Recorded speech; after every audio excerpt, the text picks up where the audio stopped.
Good morning students. तो आज हम करेंगे आपका lecture number 7 of your unit 2 that is structure of atom. तो बेटा इससे पहले वाले लेक्चर में हमने आपके स्पेक्ट्रम के बारे में पढ़ा था कि एक्चुअली आपका स्पेक्ट्रम क्या होता है। तो वहां पे हमने देखा था कि स्पेक्ट्रम आपका क्या है, the pattern which is obtain on photographic plate. जो आपको फोटोग्राफिक प्लेट पे जो पैटर्न मिल रहा है रेडिएशंस का, अलग अलग पैटर्न मिल रहा है by passing the emitted radiation through prism. जब आप किसी भी सोर्स के द्वारा जो इलेक्ट्रोमैग्नेटिक रेडिएशन एमिट की गई है उनको जब आप प्रिज्म के थ्रू पास करोगे और पास करने के बाद जो आपको पैटर्न मिलेगा, लाइट के अरेंजमेंट का जो आपको पैटर्न मिलेगा, उसको हमने स्पेक्ट्रम कहा था। नेक्स्ट आज का हमारा टॉपिक है हाइड्रोजन स्पेक्ट्रा, यानी कि जो आपके हाइड्रोजन एटम होते हैं वो किस टाइप का स्पेक्ट्रम शो करते हैं। ठीक है, तो इसको बेटा हम एटॉमिक स्पेक्ट्रा ऑफ हाइड्रोजन भी कहते हैं। क्यों? क्योंकि हाइड्रोजन जो है आपका लाइन स्पेक्ट्रा शो करता है। ठीक है, लाइन स्पेक्ट्रा हमने देखा था कि जिसमें आपका कैसा पैटर्न मिले, पैटर्न आपको लाइंस के फॉर्म में इस तरीके से मिले, मतलब एक लाइन के बाद गैप, दूसरी लाइन के बाद गैप, इस तरीके से जब आपको पैटर्न मिलेगा उसे हम डिसकंटिन्यूअस, और डिसकंटिन्यूअस का टाइप ही होता है लाइन स्पेक्ट्रा, उसे हम लाइन स्पेक्ट्रा कहते हैं। ठीक है, तो लाइन स्पेक्ट्रा को हम एटॉमिक स्पेक्ट्रा भी कहते हैं और हाइड्रोजन का जो स्पेक्ट्रम आपको मिलता है लाइन स्पेक्ट्रम मिलता है, इसीलिए हम इसका दूसरा नाम भी कह सकते हैं एटॉमिक स्पेक्ट्रा ऑफ हाइड्रोजन। अब बात आती है कि हाइड्रोजन का एटॉमिक स्पेक्ट्रा आपको कब देखने को मिलेगा या आप कैसे ऑब्टेन कर सकते हो। तो उसके लिए आपको क्या करना पड़ेगा, उसके लिए आपको एक डिस्चार्ज ट्यूब लेनी पड़ेगी इस तरीके से। ठीक है, उस डिस्चार्ज ट्यूब में आपको हाइड्रोजन गैस फिल करनी पड़ेगी एट लो प्रेशर।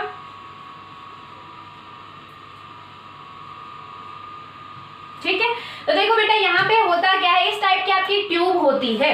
तो फॉर एग्जाम्पल अगर हम बात करें, सेम आपका कंसेप्ट अगर हम ट्यूबलाइट पे लगा के देखें, ट्यूबलाइट में जब आप ट्यूबलाइट को तोड़ते हो तो आपने देखा होगा कि उसके अंदर आपको व्हाइट पाउडर दिखता है। ठीक है, या आप ट्यूबलाइट को तोड़ते हो, उसके अंदर जो कांच होता है, कांच के अराउंड अगर आप ऐसे उंगली लगा के देखोगे तो आपकी फिंगर्स पे एक व्हाइट पाउडरी सब्सटेंस आ जाएगा। ठीक है, तो वो व्हाइट पाउडरी सब्सटेंस होता क्या है, या हम बात करें कि वो क्यों डाला जाता है। तो बेटा आपकी मान लो जो ट्यूबलाइट्स होती है या CFLs जो होती है उनमें आपकी हाइड्रोजन गैस फिल की जाती है। ठीक है, तो जैसे ही आपका इलेक्ट्रिसिटी आप पास करते हैं, आपने प्लग ऑन किया, प्लग ऑन करते ही आपके वायर के थ्रू इलेक्ट्रिसिटी जाएगी ट्यूबलाइट के पास। ठीक है, ट्यूबलाइट में क्या होता है, आपके हाइड्रोजन के एटम फिल होते हैं। ठीक है, लो प्रेशर पे हाइड्रोजन एटम्स प्रेजेंट होते हैं। ठीक है, तो ये जो हाइड्रोजन के एटम्स होते हैं, जैसे ही इलेक्ट्रिसिटी इनको मिलती है, जैसे ही इलेक्ट्रिसिटी के ये कांटेक्ट में आते हैं, ये एक्साइट हो जाते हैं। ये हाइड्रोजन के एटम, या हम कहें हाइड्रोजन एटम में जो इलेक्ट्रॉन है वो इस इलेक्ट्रिकल एनर्जी से एनर्जी गेन करके एक्साइट हो जाते हैं, क्योंकि अब उनमें एनर्जी ज्यादा आ गई है, तो ज्यादा आ गई है तो वो क्या हो जाएंगे, एक्साइट हो जाएंगे। ठीक है, और एक्साइट होने के बाद क्या करते हैं, वो थोड़े टाइम के बाद वहां आपकी एक्साइटेड स्टेट में रहते हैं और उसके बाद वो जो एनर्जी उन्होंने गेन की थी उसको लूज करते हुए, उनका लॉस करते हुए वापस अपने ग्राउंड स्टेट में, ओरिजिनल स्टेट में आ जाते हैं। ठीक है बेटा, तो सेम आपका क्या होगा, जब एक्साइटेशन हुई और एक्साइटेशन से जब वापस आए तो जो एनर्जी इमिट की, ये एनर्जी आपकी इलेक्ट्रोमैग्नेटिक रेडिएशंस होती है। तो आपकी जो हाइड्रोजन एटम होते हैं, या हम कहें जो आपकी CFLs जो होती हैं या ट्यूबलाइट जो होती है, उसमें जो आपके हाइड्रोजन एटम होते हैं, जैसे ही इलेक्ट्रिक डिस्चार्ज के कांटेक्ट में, जैसे ही इलेक्ट्रिक करंट के कांटेक्ट में आते हैं, एक्साइट हो जाते हैं, एनर्जी गेन कर लेते हैं और वापस आते टाइम इलेक्ट्रोमैग्नेटिक रेडिएशन एमिट करते हुए आते हैं। तो ये तीन टाइप के आपकी इलेक्ट्रोमैग्नेटिक रेडिएशन को एमिट करते हैं। पहला विजिबल रेडिएशन, जिसके कारण आप देख सकते हो, ठीक है, क्योंकि ह्यूमन आई सिर्फ विजिबल रेडिएशन को ही देख सकती है, इसीलिए हमने उसका नाम विजिबल रखा है, ठीक है। सेकेंड आपकी अल्ट्रावायलेट रेडिएशन। अब आप कहोगे कि अगर अल्ट्रावायलेट रेडिएशन एमिट करती है तो इसका मतलब तो ट्यूबलाइट हो गई, CFL जो हो गई, वो हमारे लिए बहुत ज़्यादा डेंजरस है, ठीक है, बहुत ज़्यादा हार्मफुल रेडिएशन एमिट कर रहे हैं।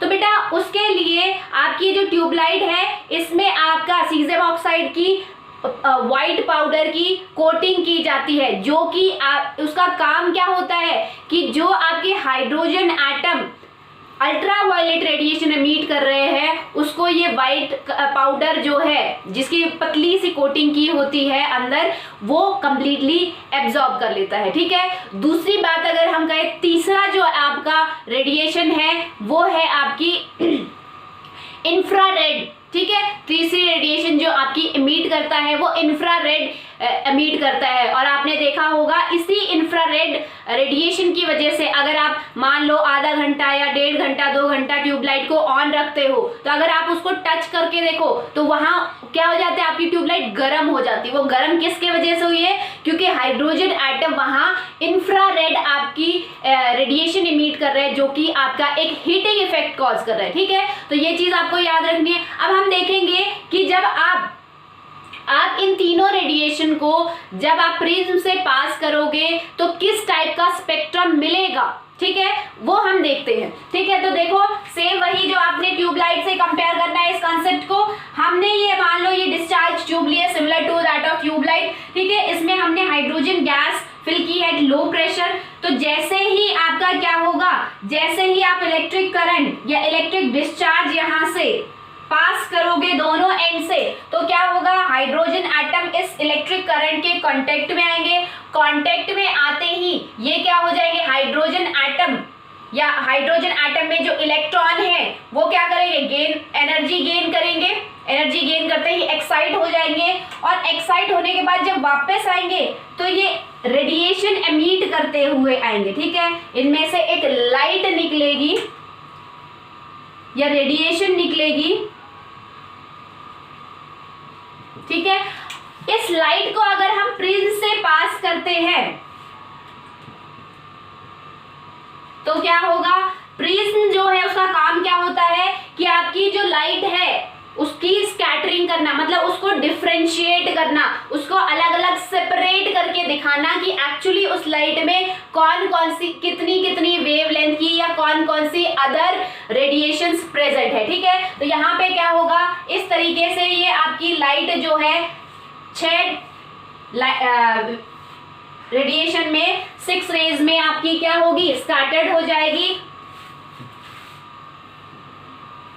और इसको अगर हम फोटोग्राफिक प्लेट पे एनालाइज करते हैं कि आपकी कौन कौन सी रेडिएशन है, तो बेटा यहाँ पे आपको देखो इस तरीके से आपको यहाँ पैटर्न मिलेगा। इस पैटर्न को हम क्या कहते हैं, इसी को तो हम स्पेक्ट्रम कहते हैं, ठीक है। तो इसी को हम क्या कहते हैं, स्पेक्ट्रम कहते हैं। अब बात आती है कि ये जो आपको जो सिंगल रे दिख रही है ये एक्चुअली में सिंगल नहीं होती, इसमें आपकी बहुत ज्यादा इस तरीके से लाइंस होती हैं, ठीक है। ऑर्बिट्स होते हैं, किस कारण होते हैं वो भी हम बात करेंगे, ठीक है। तो हर एक उसमें जैसे ये आपकी है इसमें ऐसे होगी, सेकेंड लाइन में सेकेंड जो रेडिएशन है उसमें भी इस तरीके से आपकी, ठीक है। और थर्ड में है उसमें भी आपके,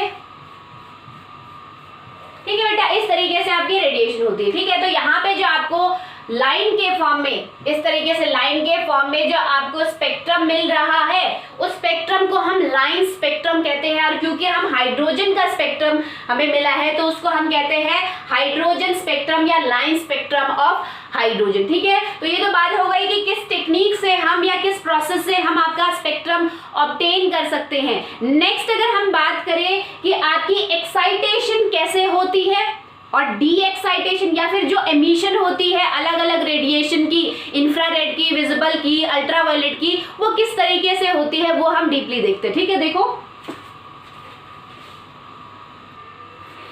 तो बेटा अभी मैंने आपको क्या बताया कि आपके जो हाइड्रोजन एटम है उनके अंदर जो इलेक्ट्रॉन है वो इलेक्ट्रिसिटी से क्या करेंगे, एनर्जी गेन करेंगे और हायर ऑर्बिट में या हायर शेल में एक्साइट हो जाते हैं। ठीक है, अब आपके माइंड में ये क्वेश्चन आ रहा होगा कि मैम हाइड्रोजन में तो एक ही एटम होता है, सॉरी एक ही इलेक्ट्रॉन होता है और आपका एक ही शेल होता है जिसमें आपका एक इलेक्ट्रॉन प्रेजेंट होता है। तो एक सेल में जब आपका सेल ही एक प्रेजेंट है तो एक्साइट होके कहाँ जाएगा। ठीक है बेटा, तो बेटा मैं आपको बता दूं कि आपके इलेक्ट्रॉन जो है वो ऑर्बिट में रिवॉल्व नहीं करते। मतलब अगर आपको ये कहा जाए कि इलेक्ट्रॉन रिवॉल्व इन ऑर्बिट, नहीं, ये गलत है। आपके इलेक्ट्रॉन जो है, मान लो आपके हाइड्रोजन फर्स्ट सेल में था, ठीक है, आपने एनर्जी दी तो इलेक्ट्रॉन ने क्या किया, सॉरी हाइड्रोजन के एटम फर्स्ट सेल में थे, ठीक है, तो जैसे ही एनर्जी उन्होंने गेन की वो क्या हो गए, उनकी एनर्जी ज्यादा हो गई।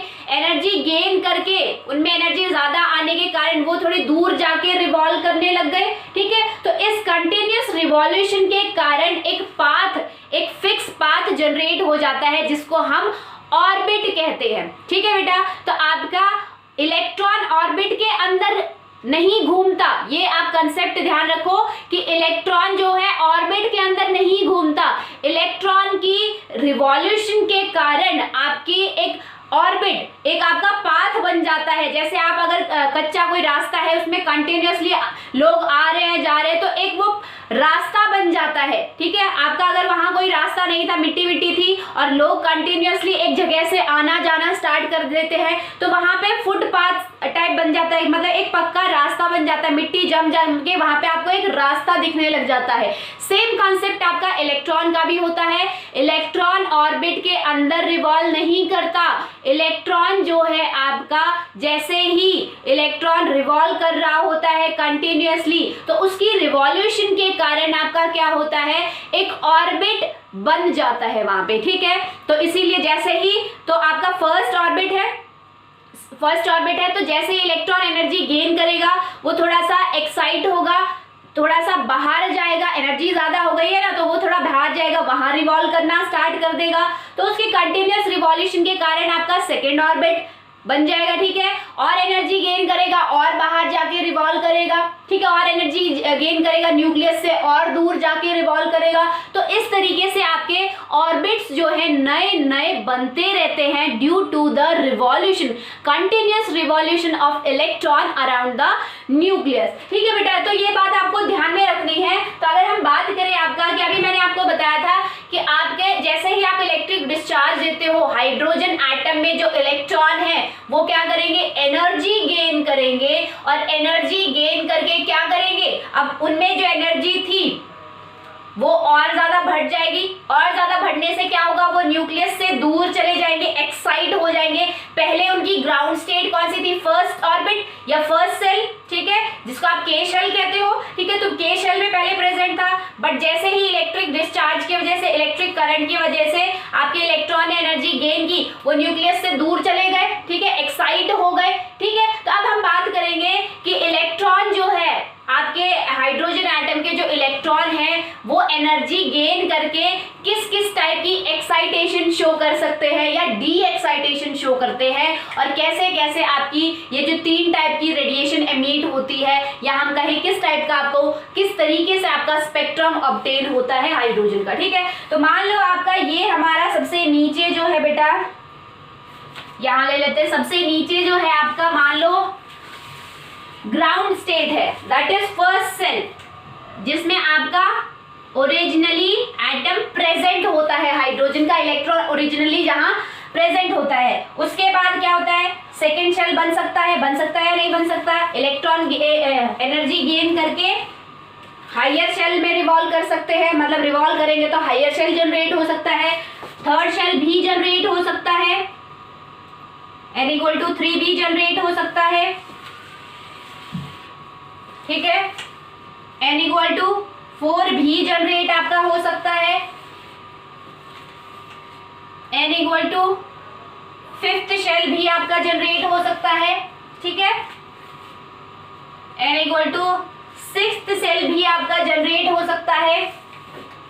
हम बात कर रहे हैं पॉसिबिलिटी एक भी हो सकती है, 2 भी हो सकती है, बट हम ले रहे हैं कि जितनी भी पॉसिबिलिटी हो सकती है सबको डिस्कस करके चलेंगे। ठीक है, तो आपका n जो है आपका 7th शेल भी हो सकता है, n आपका 8th शेल भी हो सकता है, ठीक है। तो यहाँ पे मैं 8 ना बना के 8 9 10 कितने भी हो सकते, तो मैं लास्ट यहाँ पे कर देती हूँ इक्वल टू इन्फिनिटी। ठीक है, मतलब कितने भी नंबर ऑफ शेल आपके बन सकते हैं या कितने भी नंबर ऑफ ऑर्बिट बन सकते हैं, वो डिपेंड करेगा कि आपका एटम कैसा है और दूसरा कि वो आपके इलेक्ट्रॉन जो है कितनी एनर्जी गेन कर रहे हैं। ठीक है, थोड़ी एनर्जी गेन कर रहे हैं तो वो अपने ग्राउंड स्टेट से थोड़ी ही दूर जाके रिवॉल्व करेंगे, और ज्यादा एनर्जी गेन कर रहे हैं तो वो और हायर लेवल में एक्साइट हो सकते हैं। ठीक है बेटा, तो अगर हम पहला केस देखें, दैट इज यहाँ आपका क्या था, पहले आपका इनिशियली इलेक्ट्रॉन था, तो आपका इलेक्ट्रॉन एक्साइट होके इन्फिनिटी ऑर्बिटल पे भी जा सकता है, इलेक्ट्रॉन एक्साइट होके 7th ऑर्बिट में भी जा सकता है, 7th सेल में भी जा सकता है, इलेक्ट्रॉन एक्साइट होके 6th में भी जा सकता है, इलेक्ट्रॉन एक्साइट होके 5th में भी जा सकता है, इलेक्ट्रॉन एक्साइट होके 4th में भी जा सकता है, इलेक्ट्रॉन एक्साइट होके 3rd में भी जा सकता है, और इलेक्ट्रॉन एक्साइट होके, सॉरी 2 बार 3rd लिख दिया मैंने, 2nd में भी जा सकता है। ठीक है बेटा, तो ये आपकी क्या है, पॉसिबिलिटी है एक्साइटेशन की, हाइड्रोजन इलेक्ट्रॉन की एक्साइटेशन की पॉसिबिलिटीज है कि ऐसे ऐसे आपकी एक्साइटेशन हो सकती है। ठीक है, नेक्स्ट अगर हम बात करें आपकी, जब अब हम पॉसिबिलिटीज पे बात करेंगे कि ये आपका क्या था, ग्राउंड स्टेट, यानी कि एन ग्राउंड आपका क्या है, फर्स्ट सेल, ग्राउंड शेल आपका कौन सा है, इस ground shell, n for shell, ठीक है, और g for ground, ground shell आपका कौन सा है, फर्स्ट है, और एक्साइटेड शेल यहाँ पे कौन सा है, एक्साइटेड सेल में भी 2 3 4 अप टू इन्फिनिटी। ठीक है, नेक्स्ट अगर बात करें, अगर आपका ग्राउंड स्टेट क्या होगा, यहाँ सारे एक्साइटेड हो गए हैं।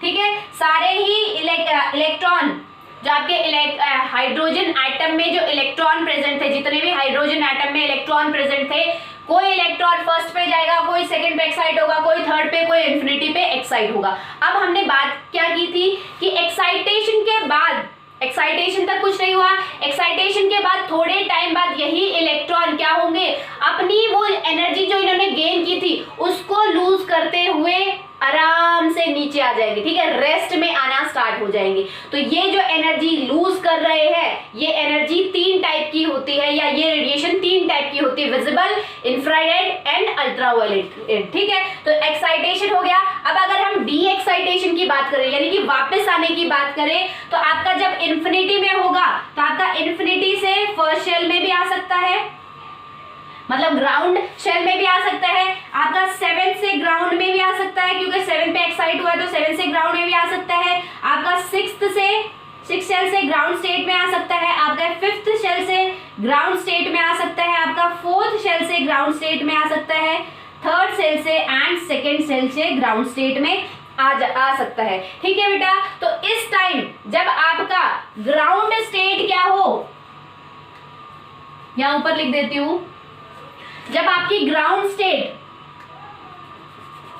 एन ग्राउंड क्या हो, फर्स्ट शेल हो, और आपकी एक्साइटेड स्टेट क्या हो आपकी, ये मैं डी एक्साइटेशन की बात कर रही, एक्साइटेशन में भी यही आपका डाटा था, बट मैं डी एक्साइटेशन की बात कर रही, आपका कौन सा हो सकता है, 2nd हो सकता है, 3rd हो सकता है, 4th हो सकता है, up to infinity, up to infinity आपका हो सकता है। ठीक है, तो इस सीरीज को हम क्या कहते हैं, इस सीरीज को हम कहते हैं लाइमन सीरीज। ठीक है, क्या कहते हैं, इस सीरीज का नाम दिया गया लाइमन सीरीज। और ये जो लाइमन सीरीज है आपकी कौन सी रेडिएशन को एमिट करेगी, यूवी रेडिएशन, यूवी रेडिएशन कह सकते हो, या फिर आप कह सकते हो कि ये जो लाइमन सीरीज है आपके किस रीजन में लोकेट कर रही है, तो हम कहेंगे यूवी रीजन में। ठीक है, यानी कि यूवी रेडिएशंस को एमिट करेगी, यूवी रीजन की रेडिएशंस को एमिट करेगी। ठीक है बेटा, तो आपका क्या होगा, कई बार क्वेश्चन आ जाता है कि लाइमन सीरीज आपकी क्या होती है, तो लाइमन सीरीज में आपका क्या होता है कि डी एक्साइटेशन होती है, कहां से, से आपकी excited state second, third, fourth, fifth आपकी इंफिनिटी तक, बट आएगी कहाँ पे, डी एक्साइट, आपके जो इलेक्ट्रॉन डी एक्साइटेड होके इलेक्ट्रॉन एनर्जी लूज करके कहाँ आ रहे हैं, आपके ग्राउंड स्टेट में आएंगे। ठीक है, नेक्स्ट अगर बात करें, नेक्स्ट आपकी क्या होगी, नेक्स्ट आपकी पॉसिबिलिटी हो सकती है कि आपके जो इंफिनिटी में थे, जरूरी थोड़ी ना है कि सारे ही आपके फर्स्ट यानी कि ग्राउंड स्टेट में आए, सारे ही आपके फर्स्ट शेल में आए। ठीक है, डी एक्साइट हो गए, जरूरी नहीं है कि सारे ही एटम आपके फर्स्ट सेल में आए, क्या कुछ हो सकते हैं सेकंड सेल तक ही उनकी एनर्जी रुक गई हो। ठीक है, उन्होंने थोड़ी एनर्जी गेन की हो तो वो डी एक्साइट होते होते सेकंड सेल पे ही आके रुक गए हो। ठीक है, और पॉसिबिलिटी क्या हो सकती है, आपकी सेवेंथ सेल से सेकंड में आ सकते हैं, सिक्स सेल से सेकंड में आके रुक सकते हैं, फिफ्थ सेल से डी एक्साइट होके सेकंड में, देन थर्ड से, देन सेकंड, थर्ड से सेकंड में आ सकते हैं। ठीक है, तो ये जो आपकी सीरीज ये बनी है, यहाँ पे देखो ग्राउंड स्टेट कौन सी है, सेकंड शेल में आ रहे हैं। ठीक है, और एक्साइटेड स्टेट आपकी कौन सी है, एक्साइटेड स्टेट सेकंड नहीं है, सॉरी, थर्ड से सेकंड में आ रहे हैं, फोर्थ से सेकंड में आ रहे हैं, फिफ्थ से सेकंड में आ रहे हैं, एंड अप टू इंफिनिटी। ठीक है, और इस सीरीज को हम आपकी कहते हैं बेटा बाल्मर सीरीज, इसको हम कहते हैं बाल्मर सीरीज। ठीक है, और ये बाल्मर जो सीरीज है आपकी, ये आपकी विजिबल रीजन में पड़ती है। ठीक है, यानी कि ये विजिबल रेडिएशंस को एमिट करती है। ठीक है, यानी कि अगर आपसे कोई पूछे कि हाइड्रोजन एटम की बाल्मर सीरीज क्या है, बाल्मर सीरीज में आपका क्या होता है कि एक्साइटेड स्टेट से सेकंड ग्राउंड लेवल पे आएगी, सेकंड ग्राउंड स्टेट पे आएगी, सेकंड शेल में आएगी। और लाइमन सीरीज में क्या है, एक्साइटेड स्टेट से डी एक्साइट होके आपके फर्स्ट सेल में आएंगे। ठीक है, ये चीज आपको याद में रखनी है। ठीक है, नेक्स्ट आपकी पॉसिबिलिटी क्या हो सकती है कि हो सकता है कुछ और एटम जिन्होंने और कम एनर्जी गेन की हो इलेक्ट्रॉन ने, तो वो क्या करेंगे, इन्फिनिटी से आपके थर्ड में आ सकते हैं। ठीक है, एनर्जी लॉस करते ही थर्ड में पहुंच सकते हैं। ठीक है, सेवन से आपके थर्ड में आ सकते हैं, सिक्स्थ सेल से आपके थर्ड में आ सकते हैं, फिफ्थ सेल से, फोर्थ सेल से। ठीक है, तो इस टाइप से आपकी इस टाइप का जो आपकी सीरीज बनेगी, यानी कि जहां पे आपका क्या हो, एक्साइटेशन तो आपकी फोर्थ, फिफ्थ, सिक्स्थ कोई भी शेल हो सकता है, बट यहाँ पे आपका जो ग्राउंड स्टेट होगा, यानी कि जहां आपके इलेक्ट्रॉन आके रुक रहे हैं, वो ग्राउंड स्टेट कहलाता है। ठीक है, ग्राउंड स्टेट आपका क्या, कौन सा शेल होगा, थर्ड सेल। और इस सीरीज को हम कहेंगे आपकी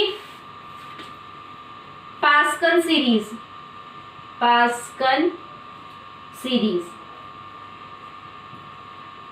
ठीक है बेटा, और पास्कल सीरीज आपकी यहाँ देखो ग्राउंड स्टेट आपका क्या है, थर्ड शेल, एक्साइटेड स्टेट आपका fourth, fifth, sixth and infinity तक हो सकता है। और ये कैसी रेडिएशन एमिट करेगा, आईआर, इंफ्रारेड रीजन में ये सीरीज पड़ती है, या ये सीरीज जो है इंफ्रारेड रेडिएशंस को एमिट करती है। ठीक है, नेक्स्ट अगर हम बात करें पॉसिबिलिटी आपकी क्या हो सकती है कि आपकी इन्फिनिटी से आके आपके इलेक्ट्रॉन डी एक्साइट होके किस में आ सकते हैं, एनर्जी लूज करके आपके फोर्थ शेल में रुक सकते हैं, देन सेवन से फोर्थ में रुक सकते हैं, देन सिक्स से फोर्थ में रुक सकते हैं, देन आपका क्या है फिफ्थ से फोर्थ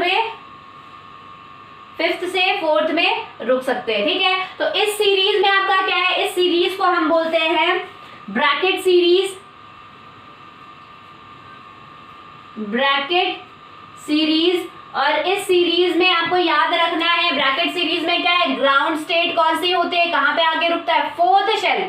और एक्साइटेड स्टेट आपकी इससे ऊपर वाली कोई भी हो सकती है, फिफ्थ हो सकती है, सिक्स्थ हो सकती है, सेवन हो सकती है, and so on up to infinity. ठीक है बेटा, और ब्रैकेट सीरीज जो है आपकी किस रीजन में पड़ती है, यहाँ पे भी ये आईआर रीजन में ही पड़ती है, आईआर रेडिएशंस को ही एमिट करती है। ठीक है, नेक्स्ट अगर बात करें आपकी नेक्स्ट पॉसिबिलिटी क्या हो सकती है कि आपकी इन्फिनिटी से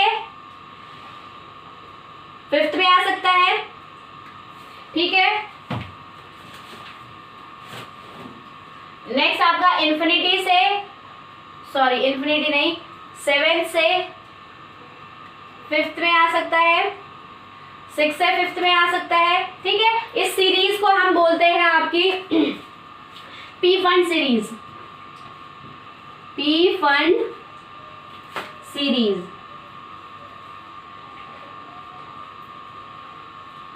ठीक है बेटा, तो पी फंड सीरीज हो गई आपकी। और पी फंड सीरीज में आपका क्या है, पी फंड सीरीज में ग्राउंड स्टेट आपकी 5th होती है और एक्साइटेड स्टेट आपकी 6, 7, 8 अप टू इंफिनिटी कितनी भी हो सकती है। और ये जो सीरीज है ये भी आपकी IR रीजन में ही लाई करती है। ठीक है बेटा, तो इस तरीके से आपकी क्या होता है, हाइड्रोजन एटम का इस तरीके से पैटर्न मिलता है। ठीक है, जो आपको फोटोग्राफिक प्लेट पे मिलता है। आप ऐसे एक एक लाइन देखते हो, अभी मैंने आपको बताया थी ना कि उस लाइन में आपकी बहुत छोटी छोटी लाइन होती है, वो इस कारण से होती है कि जो जरूरी थोड़ी ना है कि आपका एक इलेक्ट्रॉन जो है एक ही लेवल पे जाए, पॉसिबिलिटी तो कितनी भी हो सकती है, क्योंकि आपके एक एटम पे आप थोड़ी ना सर्च करें, बहुत सारे एटम होंगे, बहुत सारे एटम कंटिन्यूअसली रेडिएशन एमिट करेंगे। ठीक है, तो रेडिएशन एमिट कहां से करते हैं, डी एक्साइटेशन से रेडिएशन एमिट होती है। ठीक है, रेडिएशन को गेन करके या हम कहीं एनर्जी गेन करके वो एक्साइट होते हैं। और रेडिएशन आपकी कब एमिट होती है, जब वो डी एक्साइट हो, यानी कि हायर एनर्जी लेवल से जब वो आपके लोअर शेल में आए, लोअर एनर्जी लेवल में आए, तब रेडिएशन एमिट होती है। और उस रेडिएशन को जब हम प्रिज्म से पास करेंगे तो आपको इस टाइप का लाइन स्पेक्ट्रा मिलेगा। ठीक है बेटा, तो आपका बहुत इंपॉर्टेंट टॉपिक है ये आपका हाइड्रोजन स्पेक्ट्रा। बहुत बार इससे क्वेश्चन पूछे जाते हैं कि कौन कौन सी सीरीज है, किस रीजन में लाई करते हैं, कि लाइमन सीरीज किस रीजन में लाई करती है, यूवी रीजन में, यूवी रीजन की रेडिएशंस को एमिट करती है। आपकी बाल्मर सीरीज विजिबल में, पास्कल सीरीज आपकी IR में, ब्रैकेट सीरीज आपकी IR में, और पीफर सीरीज भी आपकी IR में लाई करती है। ठीक है, नेक्स्ट चीज आपको यहाँ पे याद क्या रखनी है कि आपका ग्राउंड स्टेट क्या है। ठीक है, लाइमन सीरीज में आपका ग्राउंड स्टेट हमेशा फर्स्ट होगा, then second, then third, fourth, fifth, इस तरीके से आप सीरीज में याद कर लो, ऑटोमेटिकली आपको क्वेश्चंस यहाँ से हो जाएंगे। नेक्स्ट अगर हम बात करें बेटा आपका कि यहाँ से किस टाइप के आपके क्वेश्चंस पूछे जाते हैं, ठीक है, तो वो देखते हैं हम। उससे पहले हम एक आपका फॉर्मूला डिराइव करेंगे, उसी फॉर्मूला पे बेस्ड आपके जनरली क्वेश्चंस पूछे जाते हैं। तो देखो तो बेटा लाइन स्पेक्ट्रम अभी हमने पढ़ा, किसके कारण हमें मिल रहा है, due to the de excitation. जो आपके इलेक्ट्रॉन एक्साइट हो गए थे, जब वो डी एक्साइट होते हैं, मतलब वापस आते हैं अपने ग्राउंड स्टेट पे, तो एक एनर्जी एमिट करते हैं, एक रेडिएशन एमिट करते हैं, और उस रेडिएशन के कारण आपको कैसा स्पेक्ट्रम देखने को मिलता है, लाइन स्पेक्ट्रम। ठीक है, तो अगर कोई आपसे पूछे कि लाइन स्पेक्ट्रम आपको हाइड्रोजन का क्यों मिल रहा है, किसके कारण, तो due to de excitation of electron, electron के डी एक्साइटेशन होने के कारण आपका हाइड्रोजन का लाइन स्पेक्ट्रम मिलता है। और आपका डी एक्साइटेशन कहां से होता है, आपका higher orbital to lower orbital. ठीक है, N2 मतलब ये नहीं है कि सेकेंड ऑर्बिटल, ठीक है, N2 का मतलब है आपका हायर ऑर्बिटल। ठीक है, और N1 का है आपका लोअर ऑर्बिटल। लोअर ऑर्बिटल आपका कुछ भी हो सकता है, N1 भी हो सकता है, N2 भी हो सकता है, N3 भी हो सकता है। ठीक है, तो आपका क्या होगा, डी एक्साइटेशन हमेशा ही कैसे होगी, हायर टू लोअर आपके जो एनर्जी लेवल है, या फिर आप ऑर्बिटल्स कह सकते हो, या आप शेल्स कह सकते हो। ठीक है, नेक्स्ट अगर बात करें आपकी बेटा कि यहां से जो क्वेश्चन पूछा जाता है लाइन स्पेक्ट्रम से, वो है कि wavelength, find out the wavelength of radiation emitted by pascal series या बाल्मर सीरीज। आपको ऐसा गिवन होगा कि आपकी बाल्मर सीरीज में आपकी जो डी एक्साइटेशन हो रही है, मान लो 6 से सेकेंड ऑर्बिटल में आ रही है। ठीक है, 6th से इलेक्ट्रॉन आपका डी एक्साइट होकर सेकेंड में आ रहा है, तो उस वेव की आपको क्या निकालनी है, वेवलेंथ निकालनी है। तो उसके लिए हम आपका एक फॉर्मूला डिराइव करेंगे। तो इसके लिए क्या बोलते हैं, आपकी डेल्टा ई आपका क्या होता है, that is the energy change between these orbital. मान लो इस ऑर्बिटल की एनर्जी आपकी क्या थी, E1 है, और इसकी E2 है। तो अगर हमें इन दोनों की एनर्जी चेंज निकालना है कि E1 और E2 में कितना डिफरेंस है, तो आप कैसे कर सकते हो, E2 माइनस E1। ठीक है। और E2 हर एक E1 आपका क्या है, एक स्टेशनरी ऑर्बिटल है जिसकी एनर्जी E1 है। ये आपका फर्स्ट ऑर्बिटल आपका स्टेशनरी ऑर्बिटल है जिसकी एनर्जी E1 है। ये नेक्स्ट आपका स्टेशनरी, ये भी आपका स्टेशनरी ऑर्बिटल है जिसकी एनर्जी क्या है, हमने E2 मान ली है। तो बेटा हर एक ऑर्बिटल की एक फिक्स एनर्जी होती है जिसको एक फॉर्मूले से हम निकाल सकते हैं, और वो फॉर्मूला मैं आपका यहाँ पे लिख देती हूँ, यहाँ लिख देती हूँ। ये फॉर्मूला हम डिराइव करना भी सीखेंगे जब हम आपका बोहर, नील बोहर का एटॉमिक मॉडल करेंगे वहां, ठीक है।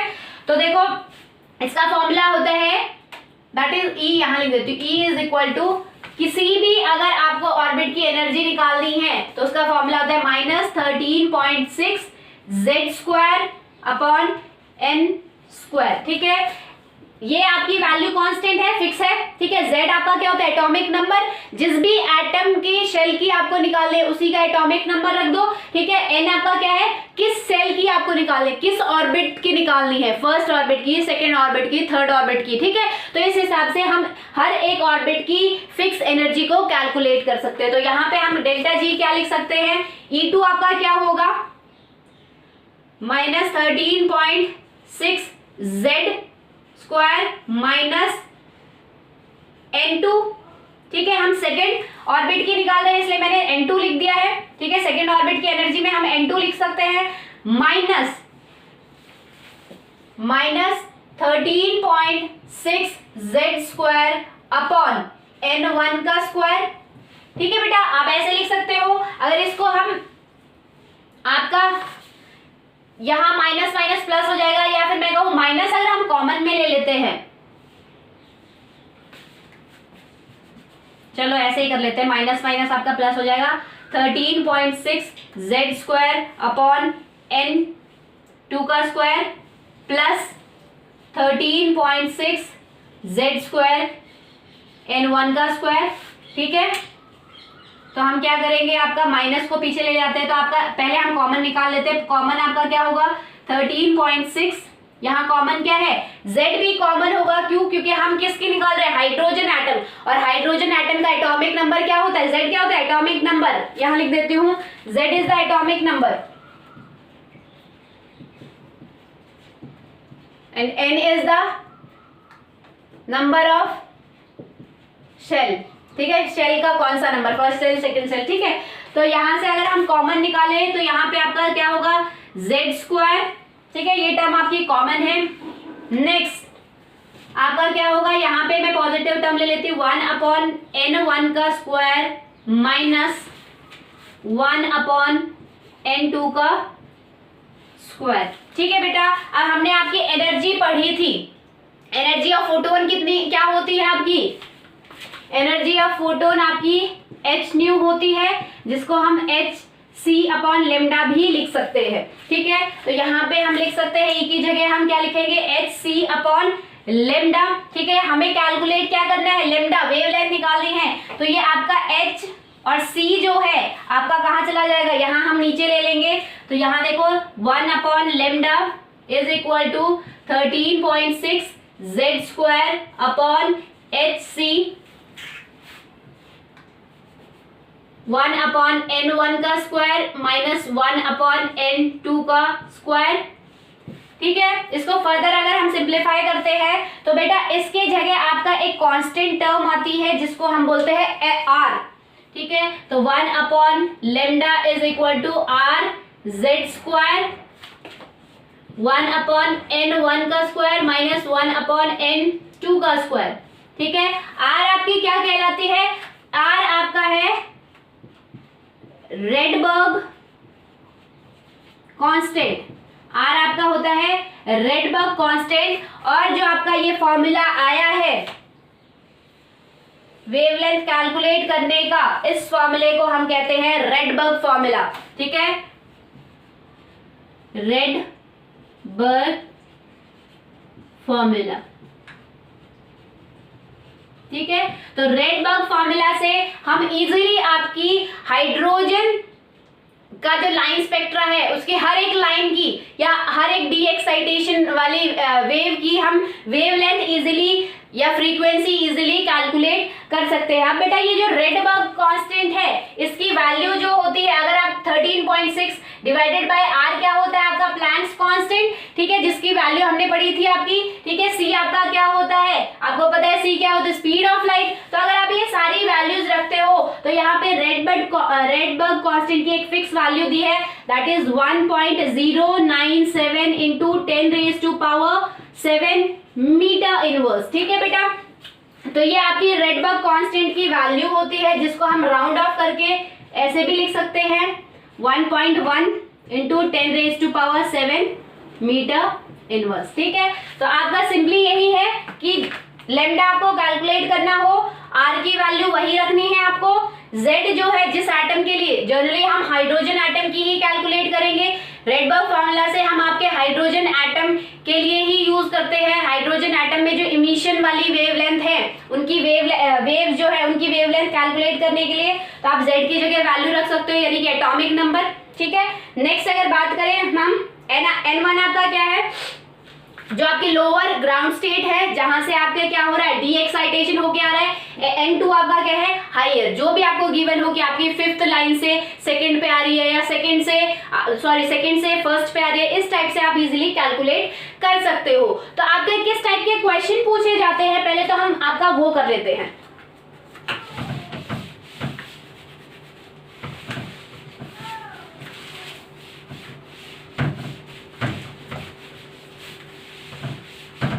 फिर उसके बाद ये क्वेश्चन आपके जो है बुक में आपको मिल जाएंगे बेटा, तो आप इससे रिलेटेड आपके और क्वेश्चंस ट्राई कर सकते हो, कहीं कोई डाउट आए तो आप मेरे को बता सकते हो, ठीक है। तो एक सिमिलर क्वेश्चन हम ट्राई कर लेते हैं, जिससे आपको ये जो कंसेप्ट है और भी अच्छे से क्लियर हो जाएगा।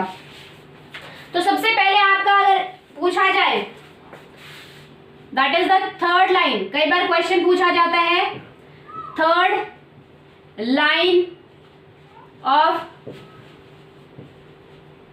बाल्मर सीरीज, ठीक है।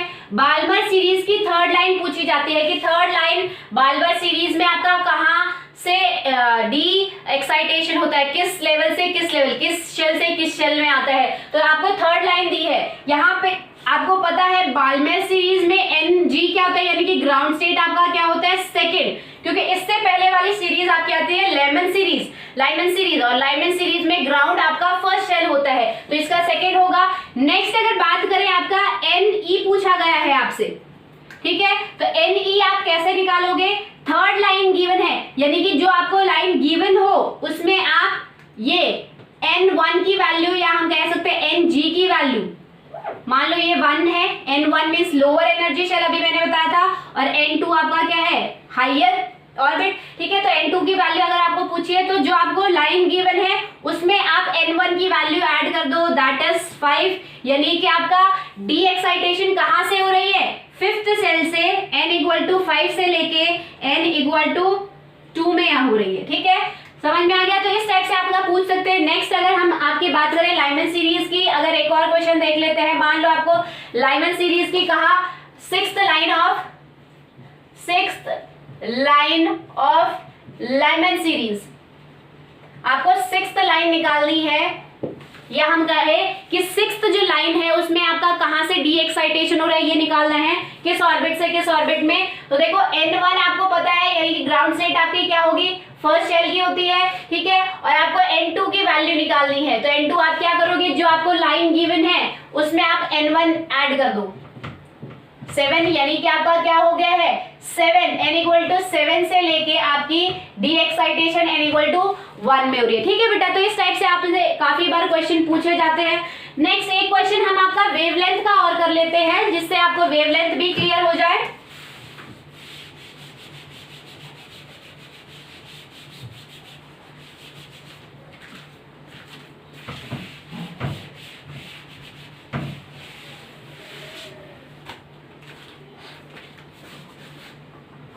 क्वेश्चन है आपका, what is the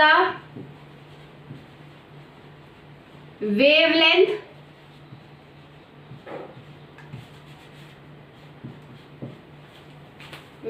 that is lambda of photon emitted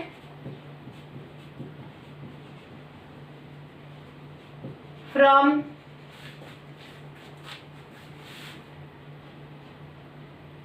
fourth line of Balmer series, या हम कहें आपका फोटोन एमिटेड फ्रॉम, आपका क्वेश्चन है second line of Balmer series, line of Balmer series. ठीक है, तो आपको क्या निकालिए, वेवलेंथ निकालनी है, तो वेवलेंथ हम रेडबर्ग फॉर्मूला से ही निकालेंगे। रेडबर्ग फॉर्मूला आपका क्या था, 1/λ is equal to r z square 1/n1 का स्क्वायर माइनस 1/n2 का होल स्क्वायर। ठीक है, आपको आर की वैल्यू पता है, क्या होगी बेटा आपकी आर की वैल्यू, अभी मैंने बताई थी 1.1 × 10⁻⁷। ठीक है, Z आपको पता है, हम आपका क्या कर रहे हैं, ये देखो बाल्मर सीरीज है, यानी कि आपका हाइड्रोजन एटम की सीरीज ही होती है बाल्मर सीरीज। ठीक है, तो आप यहाँ एटॉमिक नंबर क्या होगा, 1 होगा, 1 का स्क्वायर आपका 1 होता है, तो डायरेक्टली 1 लिख सकते हैं। नेक्स्ट आपका क्या है, यहाँ देखो आपको सेकेंड लाइन दी हुई है, सेकेंड लाइन यानी कि आपका क्या है, और बाल्मर सीरीज दी है, यानी कि आपको N1 और N2 पता होना चाहिए। तो N1 तो आपको ऑटोमेटिकली पता चल जाएगा, बाल्मर सीरीज में N1 क्या होता है, यानी कि ग्राउंड स्टेट आपका कौन सा होता है, सेकेंड शेल।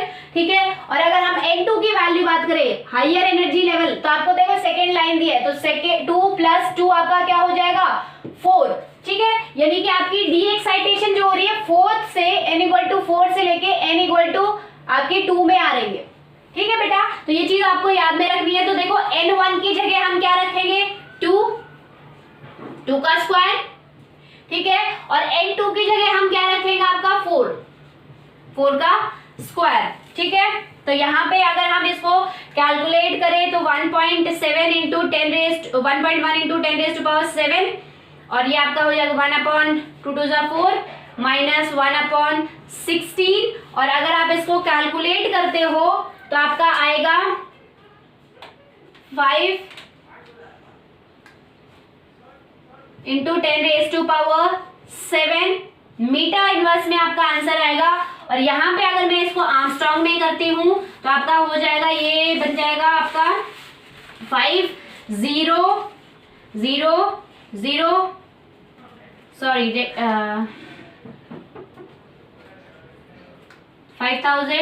आर्मस्ट्रांग।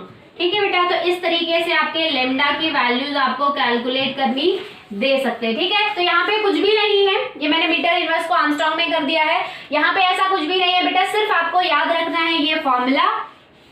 और दूसरी चीज आपको ये चीज याद रखनी है कि आपको अगर लाइन गिवन है कि सेकेंड लाइन से आपका कहाँ, बाल्मर सीरीज की सेकेंड लाइन में आपकी डी एक्साइटेशन हो रही है, तो उस वेव की वेवलेंथ निकालिए, तो आपको ये पता होना चाहिए कि एक्साइटेशन और डी एक्साइटेशन कहाँ से हो रही है। ठीक है, तो उसका आपका ट्रिक यही है कि आपको हर सीरीज का ये याद होना चाहिए उसका ग्राउंड स्टेट क्या है, क्योंकि ग्राउंड स्टेट ही आपको N1 की वैल्यू देगा, और N2 आप कैसे, N2 मतलब हायर ऑर्बिट की, आप हायर शेल का नंबर कैसे निकाल सकते हो आप, जो आपको गिवन है, जो लाइन आपको गिवन है उसमें जब आप N1 की वैल्यू प्लस करोगे तो आप इजीली N2 की वैल्यू निकाल सकते हो। ठीक है बेटा, तो इस टाइप के आपके क्वेश्चंस पूछे जाते हैं, बहुत इंपॉर्टेंट आपका ये टॉपिक है। आई होप आप आज का कंसेप्ट आपको समझ में आया होगा। That's all for today, thank you.